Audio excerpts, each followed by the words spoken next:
been a long time since I have talked to you about my front yard gardens and what my plans are for the flower gardens in my front yard.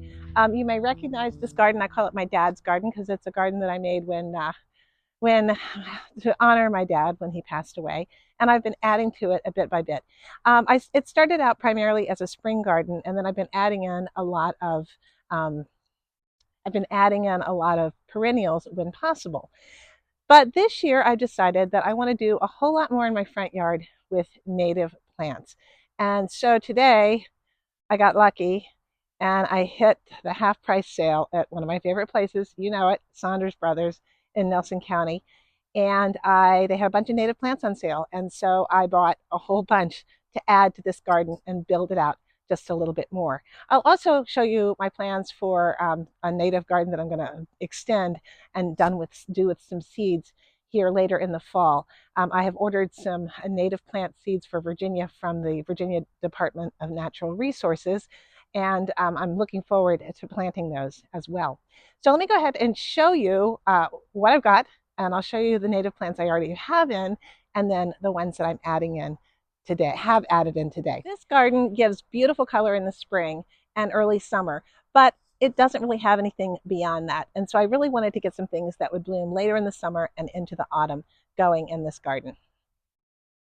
This is a beautiful little threadleaf tick seed, or a type of coreopsis called moonbeam. And I just think those are such pretty little flowers. So I have those planted here. Flowers are from late May to midsummer. So that's going to get me through in an area that needs a little bit of color in that midsummer, early midsummer time. Now here's a pretty one. This is not a native, but I really liked it, and clearly I've already got a little bee who's found it and looks pretty happy right there.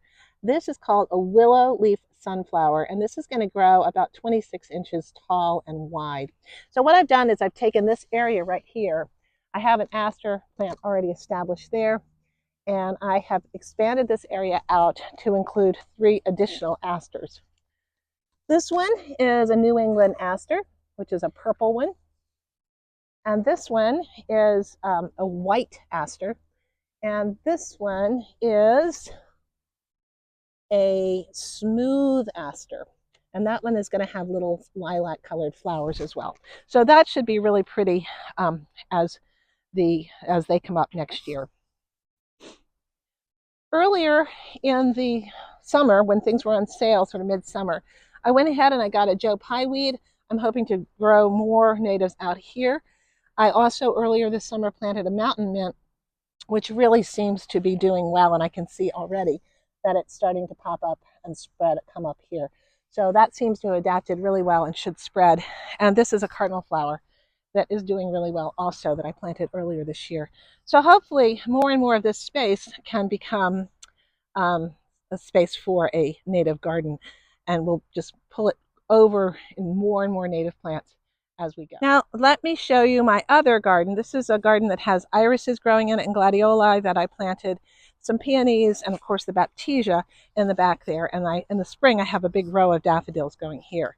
But my plan now is to take and make a semicircle kind of all around the side of this garden, going up and catching on. And on this side, which is the southern side of this garden, I am going to take those seeds that are coming in later this winter, this fall, and I'll be planting them. So here comes Mr. Happy Otis. Hello, Otis. Are you having a good afternoon? I love Otis has one ear up and one ear down. This is how he always is. You should go, boy. Otis is nearly 15. And take a look. This is that cherry tree that has such beautiful blossoms now in its color now. So beautiful. I love this time. Do check back with me. I'll continue on this native plant project that I'm doing, and I'll keep you up to date on how it's going. I'll be starting to dig a little bed down there. I don't normally do dug beds, but in this instance, because I want to get these plants in this fall, and I don't want to over enrich the soil for the native plants. I want them to adapt to their native soil here. I'm just going to do a little grass removal, and I'll be planting those seeds directly in. Thanks for watching while I gave you an update on these front yard gardens of mine. I hope your garden's doing well, and I hope you're well. Take care. Bye. I love this time of year.